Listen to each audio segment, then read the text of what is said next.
ऊसाच्या शेतात गांजाचं पीक घेतल्याची माहिती स्थानिक गुन्हे अन्वेषण शाखेला मिळाली। त्यानंतर पोलिसांनी करवीर तालुक्यातील वाशी शेळकेवाडी रस्त्यावरील विठलाई नावाच्या शेतात छापा टाकून 1.5 लाख रुपये किमतीचा 15 किलो वजनाचा गांजा जप्त केला। या प्रकरणी जयदीप शेळकेला अटक करण्यात आली आहे। कोल्हापूर जिल्ह्यात गांजा या अंमली पदार्थांचा साठा आणि विक्री मोठ्या प्रमाणात सुरू आहे। त्यावर पोलीस दलाकडून वारंवार कारवाई होते, पण कोल्हापूर जिल्ह्यात गांजा बाहेरून तर येतोच, पण आता चक्क गांजाचं पीक कोल्हापुरात घेतलं जातंय हे सिद्ध झालंय। गेल्या आठवड्यात मुरगुड जवळच्या माद्या गावच्या कोंडार शेतात छापा टाकून 22 किलो गांजा स्थानिक गुन्हे अन्वेषण शाखेनं जप्त केला।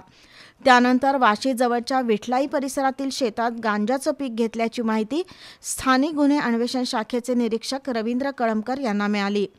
त्यानुसार उपनिरीक्षक जालिंदर जाधव, पोलीस कर्मचारी वैभव पाटील, अरविंद पाटील, महेंद्र कोरवी, परशुराम गुजरे, गजानन गुरव, शिवानंद मठपती, अमित सर्जे यांनी वाशी शेळकेवाडी रस्त्यावरील त्या शेतात छापा टाकला।